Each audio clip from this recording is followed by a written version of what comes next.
नमस्कार दोस्तों, स्वागत है आपको यूट्यूब चैनल तूफान क्लासेज पर। हम लोग आज डिस्कस करेंगे 5 सितंबर का पेपर कटिंग करंट अफेयर्स। तो आइए चालू करते हैं। पश्चिम बंगाल विधानसभा में दुष्कर्म विधेयक विरोधी सर्वसम्मति से पारित हुआ। बेटियों से बर्बरता में कम उम्र कैद की सज़ा का प्रावधान किया गया है। इस विधेयक में आपको भाजपा विधायकों ने भी बिल का समर्थन दिया है, क्योंकि पश्चिम बंगाल में एक आपका पक्ष और एक विपक्ष विधानसभा में, तब पक्ष और विपक्ष दोनों के द्वारा इस बिल को समर्थन दिया गया है। भारतीय न्याय संहिता से किसी भी अलग अपराजिता के दुष्कर्म के मामले में जो धारा है वो 64 के तहत प्रावधान किया गया है। इसमें आपको बताया गया है बलात्कार के मामले दर्ज होते हैं, इसमें 10 वर्ष से आजीवन कारावास तक की सज़ा का प्रावधान है। अपराजित विधेयक, इसमें दोषी को उम्र कैद की सज़ा, अदालत जिंदगी भर जेल में रहने की सज़ा सुना सकती है और जुर्माना का भी प्रावधान है। रेप के बाद हत्या मामले में बीएनएस धारा 66 के तहत दुष्कर्म एवं हत्या के लिए मृत्युदंड का प्रावधान है। पीड़िता को कोमा जैसी स्थिति पर 20 वर्ष या उम्र कैद का प्रावधान है। अपराजित विधेयक, ऐसे मामले में सिर्फ मृत्युदंड का प्रावधान है। जो अपराजिता विधेयक पेश किया गया है, इसमें केवल मृत्युदंड का प्रावधान किया गया है। और गैंगरेप मामले में दोषियों के कम से कम 20 वर्ष की सज़ा, कुछ मामले में उम्र कैद की सज़ा, पीड़िता नाबालिग है तो दोषियों को उम्र कैद या फांसी। अपराजित विधेयक, गैंगरेप के दोषियों को उम्र कैद, फांसी की भी दी जा सकती है, जुर्माना भी लगेगा। तो पश्चिम बंगाल में विधानसभा ने मंगलवार को राज्य दुष्कर्म विरोधी विधेयक सर्वसम्मति से पारित कर दिया। विधेयक में दुष्कर्म के मामले की 21 दिन में जांच पूरी करने, पीड़िता के कोमा में जाने या मौत पर दोषी को फांसी और दुष्कर्म में कम से कम उम्र कैद जैसे सख्त प्रावधान है। इसे अपराजित महिला एवं बाल विधेयक 2024 पश्चिम बंगाल आपराधिक कानून एवं संशोधन नाम दिया गया है। अब इसे राज्यपाल के पास भेजा जाएगा, उसके बाद यह राष्ट्रपति के पास जाएगा। दोनों जगह पास होने के बाद यह कानून बनेगा। राज्य के कानून मंत्री मल्लय घटक ने विधानसभा में यह विधेयक पेश किया। राज्य में मुख्य विपक्षी दल भाजपा के विधायकों ने भी इस विधेयक का पूर्ण समर्थन किया। प्रस्तावित कानून का मकसद दुष्कर्म और यौन अपराधों से संबंधित नए प्रावधान के जरिए महिलाएं और बच्चों की सुरक्षा मजबूत करना है। दुष्कर्म की मदद करने वाले को भी सख्त सजा। विधेयक में दुष्कर्म और सामूहिक दुष्कर्म दोषी को आजीवन कारावास की सज़ा और उसे पेरोल न देने की बात कही गई है। पेरोल वह होता है जो अपराधी को कुछ दिनों के लिए छुट्टी का प्रावधान किया गया है। 21 दिन मामले में हर हाल में जांच पूरी करनी होगी। जैसे ही मामला का हुए 21 दिन होता है तो इसकी जांच करना अनिवार्य है। इस पर मुख्यमंत्री ममता बनर्जी का क्या कथन है, आइए देखते हैं। ऐतिहासिक विधेयक का उद्देश्य त्वरित जांच, त्वरित न्याय और दोषियों को कड़ी सजा देना है। दुष्कर्म अभिशाप है और ऐसे अपराधों को रोकने के लिए सामाजिक सुधारों की आवश्यकता है। वहीं शुभेंदु अधिकारी नेता विपक्ष के हैं, जो पश्चिम बंगाल विधानसभा में हैं, ये कहते हैं कि हम नतीजे चाहते हैं, हम सरकार का समर्थन करेंगे, लेकिन उन्हें गारंटी देनी होगी कि विधेयक तुरंत लागू किया जाएगा। इस मुद्दे पर कोई वोटिंग नहीं चाहते हैं। अगला न्यूज है पैरालंपिक, मुजफ्फरपुर के शरद को रजत, जो कि बिहार के रहने वाले हैं। बिहार के शरद कुमार ने पैरालंपिक खेलों में एक बार फिर से देश का मान बढ़ाया है। पेरिस में चल रहे पैरालंपिक खेल में मंगलवार को शरद कुमार ने हाई जंप में रजत पदक जीता है। यह पदक उन्होंने T63 इवेंट में जीता है। मुजफ्फरपुर के शरद इससे पहले 2020 के पैरालंपिक खेलों में कांस्य पदक जीत चुके हैं। पैरालंपिक में मंगलवार को भारत को जेवलिन थ्रो ने भी 2 पदक मिले। अजीत सिंह ने रजत और सुंदर सिंह ने कांस्य पदक जीता। इस तरह भारत में कुल पदकों की संख्या 20 हो गई। यह पैरालंपिक खेलों में भारत का अब तक का सबसे बेहतर प्रदर्शन है। हालांकि जमुई के शैलेशा कुमार पदक से चूक गए, वहीं इसी स्पर्धा में चौथे स्थान पर बने रहे। जेवलिन थ्रो में अजीत सिंह ने रजत और सुंदर सिंह ने कांस्य पदक जीता। अगला न्यूज़ देखते हैं। ब्रजेश मेहरोत्रा होंगे राज्य सूचना आयुक्त। वर्तमान मुख्य सचिव ब्रजेश मेहरोत्रा सूबे के नए सचिव होंगे। मंगलवार को मुख्य सचिवालय में सीएम नीतीश कुमार की अध्यक्षता में राज्य सूचना आयुक्त के 2 रिक्त पद पर चयनों को लेकर बैठक हुई। इसमें नेता प्रतिपक्ष तेजस्वी यादव, संसदीय कार्य मंत्री विजय कुमार चौधरी भी मौजूद रहे। इसमें मोहत्रा को राज्य की सूचना आयुक्त बनाने पर सहमति बनी। 41 शिक्षकों को पुरस्कृत करेगी राज्य सरकार। शिक्षा के क्षेत्र में बेहतर कार्य करने वाले विभिन्न जिलों के 41 शिक्षकों को राजकीय शिक्षक पुरस्कार 2024 से राज्य सरकार सम्मानित करेगी। शिक्षा विभाग ने मंगलवार को इन शिक्षकों की सूची जारी की है। इनमें से 11 महिला हैं। पटना के कॉलेजिएट स्कूल के शिक्षक डॉक्टर जय नारायण दुबे का भी चयन हुआ है। शिक्षक दिवस पर 5 सितंबर को इन सभी को शिक्षा मंत्री सुनील कुमार के हाथों श्री कृष्ण मेमोरियल हॉल में आयोजित राज्य स्तरीय सम्मानित किया जाएगा। शिक्षक को 15,000 का नकद और प्रस्तावित पत्र दिया जाएगा। सारण नए कानून में सजा दिलाने वाला पहला जिला। तिहरे हत्याकांड में 48 दिनों में 2 लोग दोषी करार। अदालत 5 सितंबर को सुनाएगी अपना फैसला। सारण में हुए तिहरे हत्याकांड। आपसे पूछ सकता है कि तिहरे हत्याकांड किस जिले में हुआ था, तो ये सारण में हुआ था। 14 दिनों के अंदर पुलिस के आरोप पत्र समर्पित करने और 48 दिनों के अंदर नए कानून बीएनसी के तहत आरोपियों को सजा दिलाने के मामले में सारण देश का पहला जिला बन गया है। इस मामले में 5 सितंबर को कोर्ट सजा कर फैसला सुनाएगा। सारण के एसपी डॉक्टर कुमार आशीष ने दावा किया है कि भारतीय न्याय संहिता बीएनएस के तहत दर्ज मामले में सजा दिलाने में सारण पहला जिला बन गया है। कम दिनों में आरोप पत्र समर्पित कर सजा के लिए मार्ग प्रस्तुत करने के लिए मामले में डीजीपी ने उन्हें पटना बुलाया है। इसके लिए आगे हमारे लिए कुछ महत्वपूर्ण नहीं है।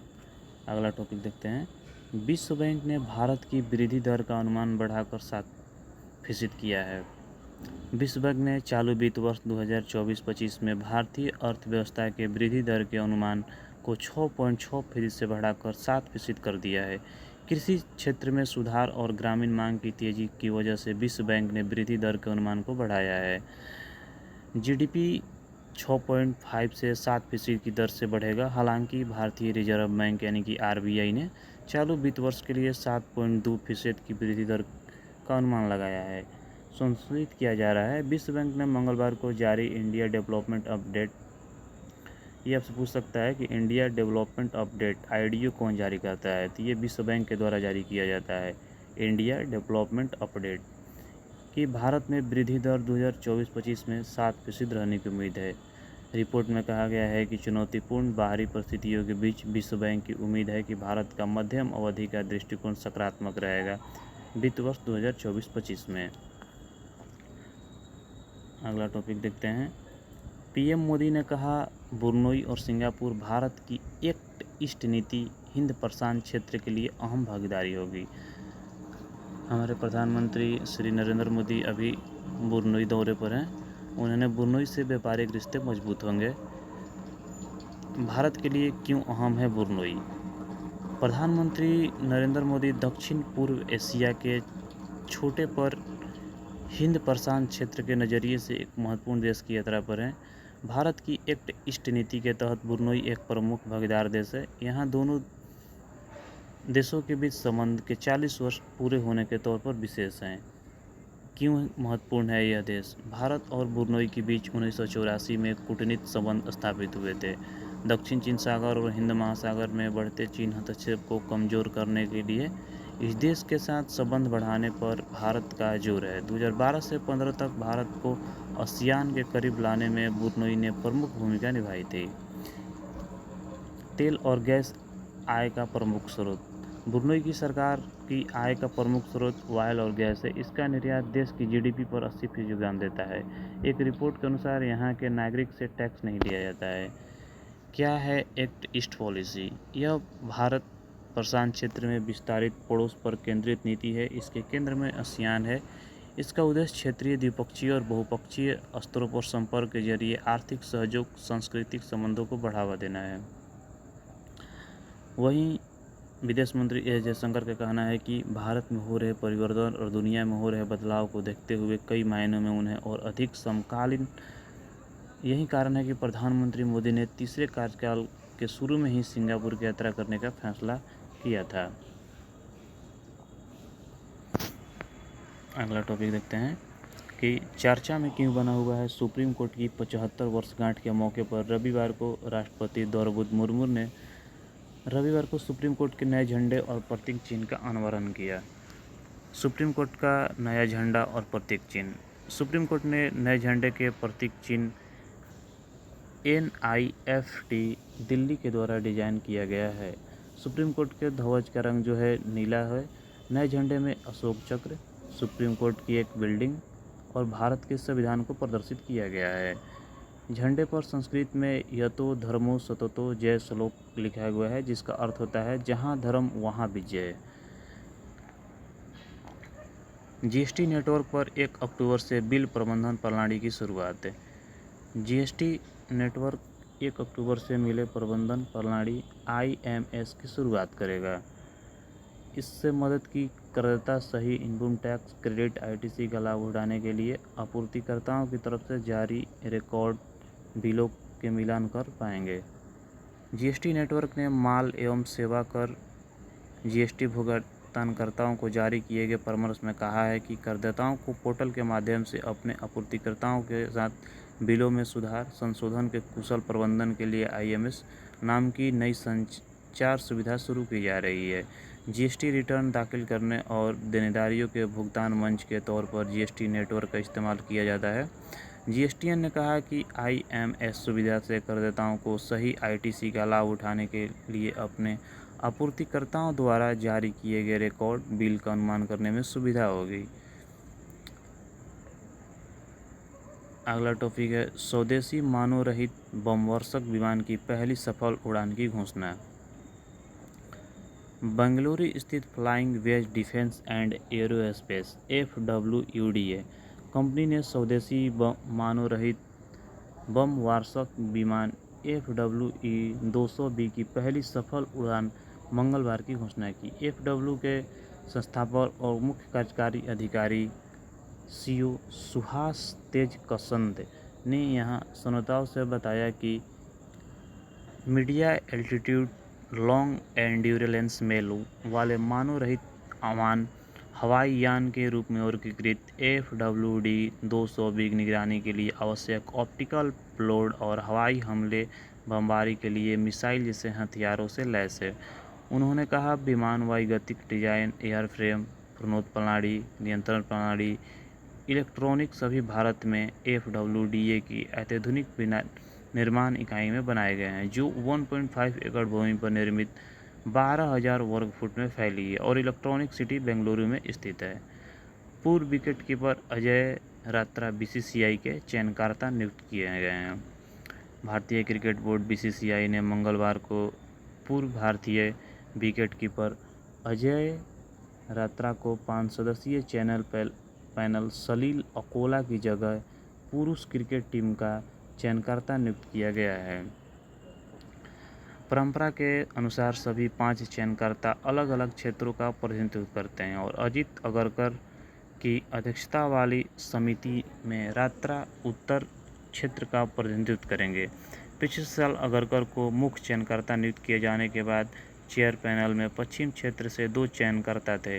अंकोला पहले से ही समिति के हिस्सा थे। BCCI के बयान में कहा गया है कि भारतीय क्रिकेट बोर्ड की क्रिकेट सलाहकार समिति ने मंगलवार को अजय रात्रा को अजीत अगरकर की अध्यक्षता वाली पुरुष चयन समिति का नया सदस्य नियुक्त किया गया है। रात्रा समिति में सलील अकोला की जगह लेंगे।